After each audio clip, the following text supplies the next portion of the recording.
Nobody sends you a warning when the economy quietly starts breaking down around you. There's no alert, no notification, no news anchor looking directly into the camera saying, "Hey, prices are about to climb. Go shopping this weekend." The system just shifts, quietly, invisibly, and by the time most people notice it, at the register, at the pump, in the produce aisle, the people who are actually watching have already made their moves. That's exactly what's unfolding right now. Over the past several weeks, something real has changed in the way global goods get moved. Manufacturers are having internal meetings they're not publicizing. Insurers who cover cargo ships are repricing their exposure. Shipping operators are rerouting.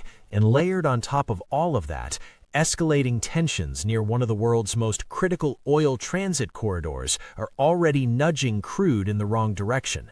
Before we go any further, this is not a panic video. Emotional reactions to scary headlines are exactly how people make wasteful, regrettable decisions. That's not what this is about. What this is about is a window, a calm, usable stretch of time that exists before second and third order disruptions filter down to your local store shelves. That window is real, and it's worth using with intention. Here's how supply chain disruptions actually travel, because most people misunderstand the timeline completely. The headline breaks, but the headline isn't what drains your wallet. What costs you is the sequence that follows the headline over the next 6 to 10 weeks. First, raw material costs rise at the manufacturing level. Then freight rates spike as carriers tighten capacity. Then wholesale prices adjust. Then retailers, who absorb as long as they can, eventually reprint their shelf tags. By the time you're standing in an aisle noticing something costs more than it did last month, every layer of that supply chain has already moved. You're just the last person to find out. So what follows is a list of 23 categories worth thinking seriously about before mid-April. These aren't the generic survival items you've been hearing about for years. These are practical, household-level decisions that address vulnerabilities most families actually have, the ones that don't get attention until there's already a problem. Item 1. Gas cans. Fuel is the circulatory system of the entire economy. Everything that gets built somewhere and sold somewhere else moves through a vehicle running on gasoline or diesel. When shipping slows anywhere in the global chain, the ripple hits fuel prices and availability faster than almost any other consumer category. That's just the reality of how interconnected modern logistics are.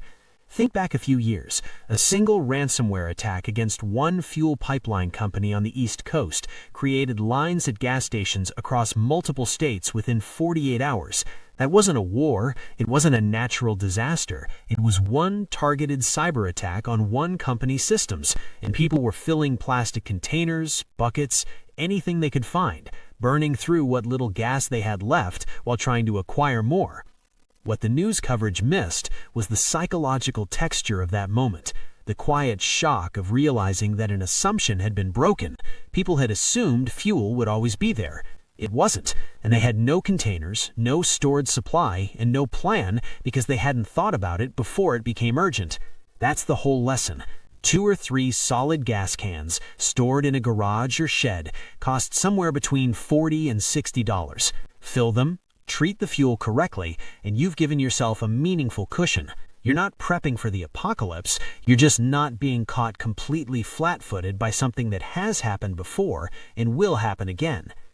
Item 2. Fuel stabilizer.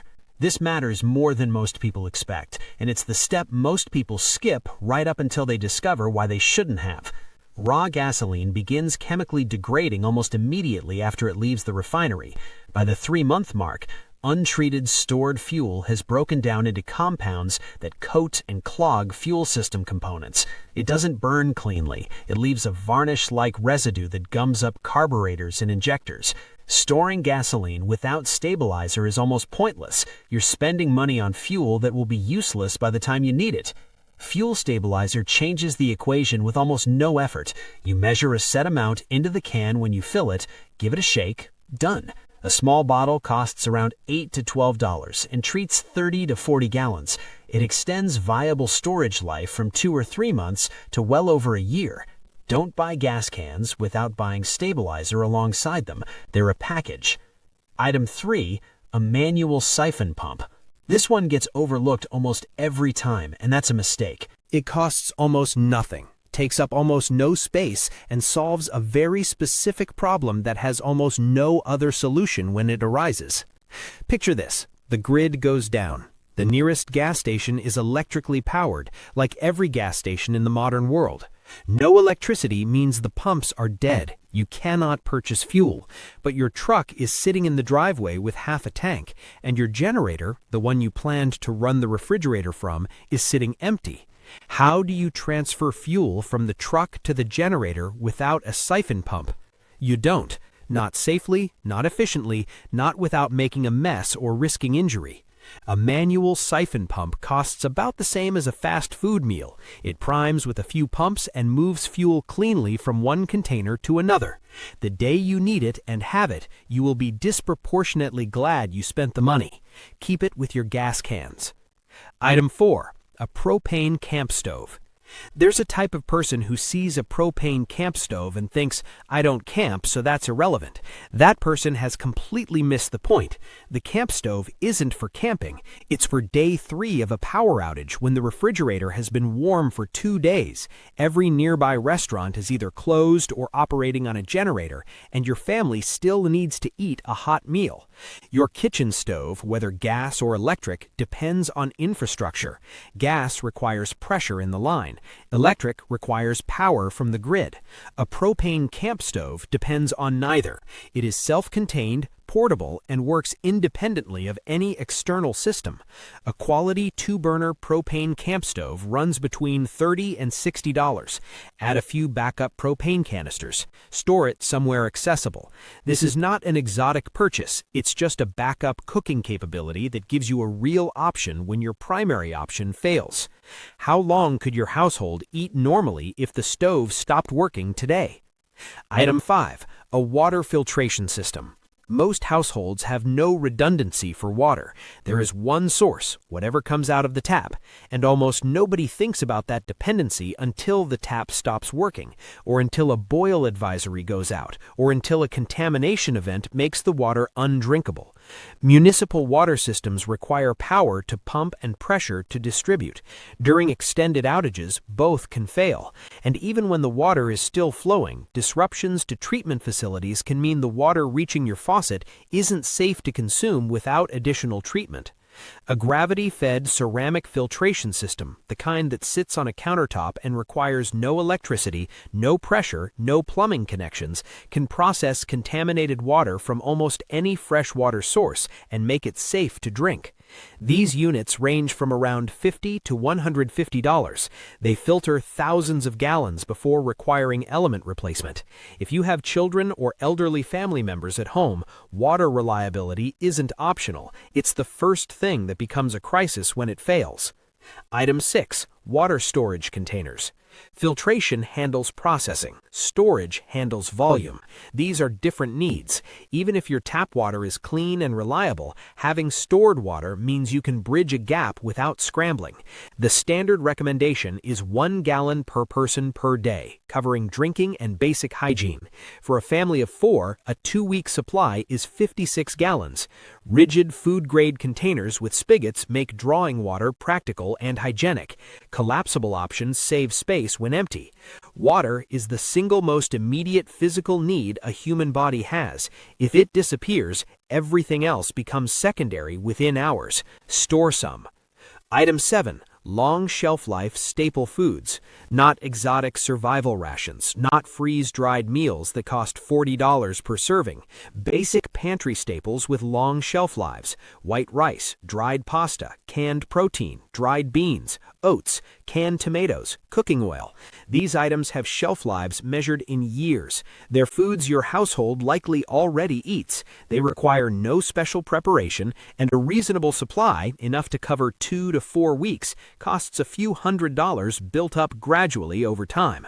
The goal isn't to build a bunker pantry. The goal is to not be the person who runs to the store in a panic when a storm is 48 hours out, only to find bare shelves.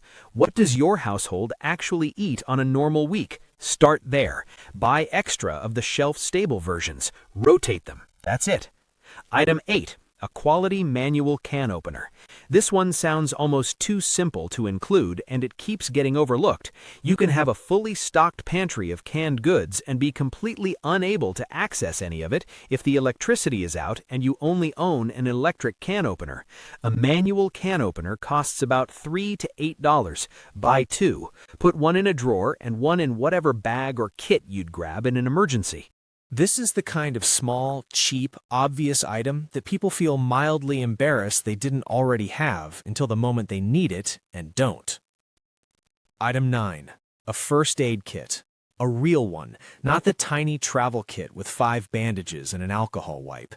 A meaningful kit with enough gauze, tape, antiseptic, wound closure strips, elastic bandages, medical gloves, and basic pain relief to actually manage injuries that go beyond a paper cut. In a disrupted environment, minor injuries become more likely. Access to medical facilities may be delayed or complicated. The ability to manage a wound cleanly and effectively at home, to clean it, close it, dress it properly, matters more than it does under normal circumstances. A solid kit runs between $30 and $60. Keep it somewhere everyone in your household can find it. Item 10. Prescription medication buffer. This section is specifically for people who take daily medication, and it doesn't get nearly enough attention. Your medication doesn't materialize at the pharmacy by magic. It travels through a supply chain that starts with raw chemical ingredients sourced overseas, moves through manufacturing, through distribution, through regional warehouses, and finally to the pharmacy shelf. Every one of those links works the vast majority of the time, but every one of those links can also fail.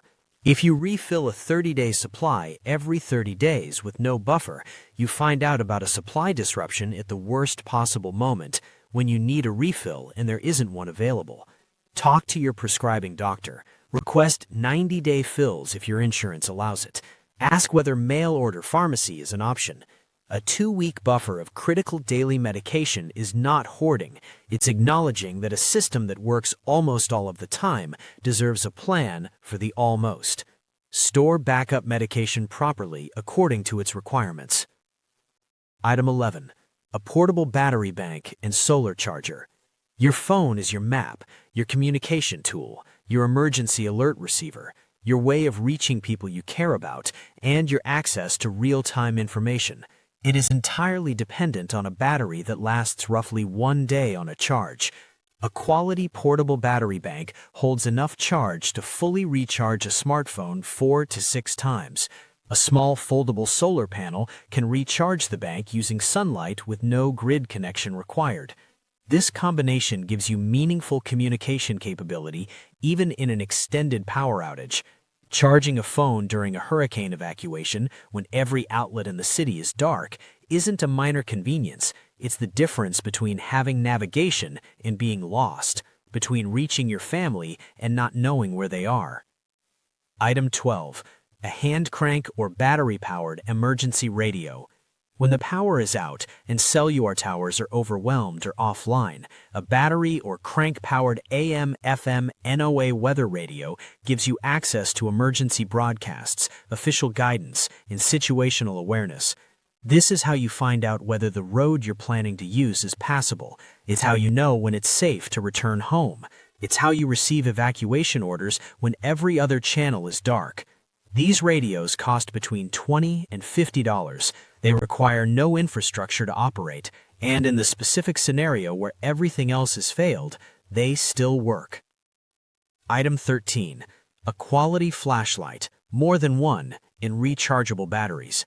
This seems obvious until you consider that most households own exactly one flashlight, that it lives in a junk drawer somewhere, that the batteries in it were last replaced at some unknown point in the past, and that there is roughly a 50% chance it won't turn on when you actually need it.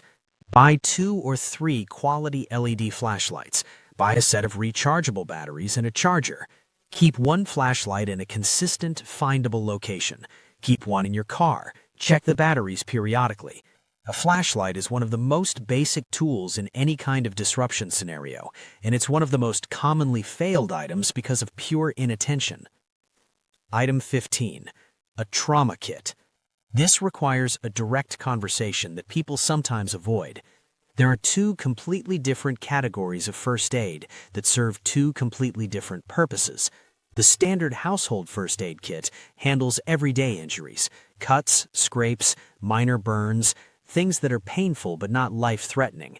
That kit is worth having and is not what this is about.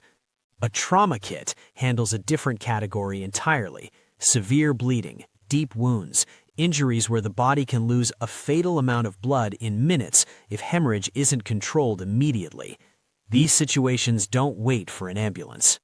A trauma kit contains the tools emergency responders use for exactly these scenarios. Tourniquets that can stop arterial bleeding in a limb, pressure bandages designed to pack wounds and control bleeding, chest seals for penetrating trauma. Most people will never need to open a trauma kit. That's the desired outcome. But the people who do need one don't get advance notice. The situation happens and you either have the tools and know how to use them or you don't. A basic trauma kit costs less than dinner at a casual restaurant. Learn what's inside it and how to use it. There are solid online courses specifically for civilian trauma response. Item 15. Spare eyeglasses. If you wear prescription glasses, your old pair is sitting somewhere right now, maybe a bathroom drawer, maybe a box in the closet. Those lenses may not match your current prescription exactly, but they are dramatically better than nothing. Put them in a small bag and place them in your emergency kit, in your car, or on your nightstand. This takes 30 seconds. It costs nothing. And if your primary pair breaks during an emergency, stepped on in the rush to leave during an evacuation, lost, left behind, you maintain the functional vision needed to drive, navigate, and operate. This is one of the simplest, most overlooked preparations that exists. It requires zero ongoing cost or maintenance. Item 16. Window security film. Glass is not a barrier. Under normal circumstances, that doesn't matter because nothing is applying significant force to your windows. In storms and high wind events, in any scenario involving debris or pressure differentials, windows fail first. Window security film doesn't make glass unbreakable. What it does is change what happens when glass breaks. Instead of the pane shattering into hundreds of sharp fragments, inward or outward, the glass stays bonded to the film and holds together as a largely intact sheet. The breach still occurs, but the glass doesn't become a secondary hazard. It slows wind and water intrusion, it prevents glass injuries, which happen fast and can be serious, and it raises the difficulty level for opportunistic forced entry, since breaching a film-treated window takes meaningfully more effort than plain glass. Installation is an afternoon project with basic tools and a spray bottle. The cost is low relative to what it protects. Item 17. Motion-activated exterior lights. Most unwanted activity, whether wildlife, theft, or anything more concerning, happens in darkness because darkness removes visibility. Whatever moves in the dark doesn't have to worry about being seen. A motion-activated light eliminates that cover instantly. When something enters the detection zone, the area floods with light. There's no longer any concealment. Whatever triggered the sensor is immediately visible to you and to everyone nearby. This isn't a complex security system. It doesn't monitor anything. It doesn't record. It's a very bright light that activates when it detects motion. And that single function is a powerful deterrent against everything that depends on not being seen. Solar options require no electrical work at all. Mount them at entry points, along walkways, and at the corners of your home, anywhere that currently sits in darkness after sunset. Item 18. A full set of physical maps. GPS navigation is one of those technologies that works so reliably that people have completely stopped thinking about what happens when it doesn't. Your phone's navigation app requires cell service, data connectivity, and battery life. Remove any one of those three things and you have a screen with no directions. A printed road atlas of your region combined with a detailed map of your immediate area works without power, without signal, without a data plan, and without a subscription. If you needed to drive to a family member's home right now using only roads you already knew, how far could you get? Physical maps are cheap, compact, and require nothing to function. They belong in your car. Item 19. a quality multi-tool or basic hand tools. In a disruption scenario, the ability to perform basic repairs and practical tasks without electricity matters. A quality multi-tool handles a wide range of small tasks. A basic set of hand tools, a hammer, screwdrivers, a wrench, pliers, handles the rest. These are things most households already own in some form. The question is whether they're accessible, complete, and in working order. If your toolbox hasn't been opened in 3 years and half the tools have been borrowed and not returned, it may be worth a brief inventory. The ability to make minor repairs to your home, your vehicle, or your equipment when professional services aren't available is a practical capability, not a specialized one.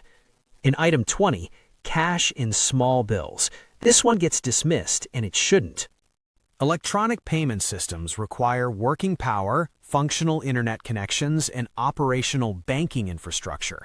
When any one of those fails, and all three have failed in various disruption scenarios, a card is a piece of plastic that doesn't do anything. Small bills let you purchase fuel, food, and services at a time when digital payment infrastructure may be down. The goal isn't to carry large sums, it's to have enough small denomination bills to conduct basic transactions for several days without relying on systems that may not be functioning. How much would your household need for a week of basic expenses if cards stopped working entirely? Start there. Keep that amount somewhere accessible and secure. Item 21. A quality water-resistant document organizer. Think about every critical document your household has. Identification cards, passports, insurance policies, vehicle titles, medical records, financial account information, emergency contacts. In a hurried departure, these are the things people forget, scramble for, or simply don't have time to gather. A single water-resistant organizer or a sealed waterproof bag containing copies of every critical document means you grab one thing and have everything you need to function, access services, prove identity, and navigate administrative requirements during a disruption. Spend an hour assembling this. It's one of those tasks that takes almost no time and has enormous potential value if you ever actually need it. Item 22. A quality fire extinguisher, positioned correctly.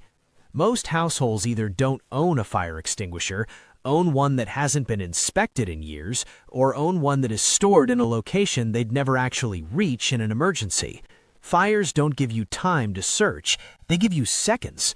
A fire extinguisher rated for household use, covering standard combustibles, flammable liquids, and electrical fires, costs around $30 to $50.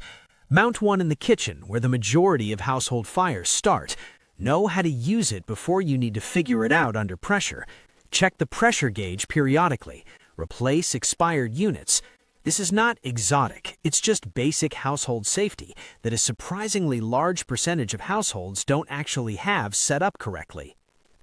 Item 23. A plan, an actual written, shared household plan.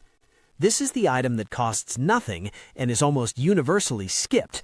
You can acquire every single item on this list and still be completely unprepared, because preparation isn't just having things, it's knowing what to do, when to do it, who does what, and where everyone goes. A household emergency plan covers where to meet if family members can't reach each other by phone, what route to use if the primary route is blocked, who is responsible for grabbing which critical items, what the threshold is for deciding to leave versus deciding to shelter in place, where out-of-area contacts are and how to reach them. Write it down. Make sure every member of your household who is old enough to understand it actually understands it. Update it periodically. Practice it in whatever form makes sense for your household. The best gear in the world doesn't replace a shared, understood plan, and a shared, understood plan makes everything else on this list more effective. Here's the honest summary of all of this. The items on this list aren't about fear. They're not about assuming the worst. They're about the same logic that makes you keep a spare tire in your car. Not because you expect a blowout, but because blowouts happen. And being caught without a spare on the side of a highway is a worse outcome than spending 30 minutes mounting one before you need it. Supply chain disruptions are real. They follow a predictable pattern. The window between when they begin and when they reach your daily life is finite and measurable. Using that window thoughtfully is not panic, it's just paying attention and acting on what you see. Most of these items cost very little. Most of them require almost no maintenance, and most of them will simply sit quietly in a garage or a closet for years doing nothing while everything continues to function normally, which is exactly the outcome you're hoping for. If this gave you something useful to think about, hit the like button and check out my channel for more content along these lines. There's more where this came from.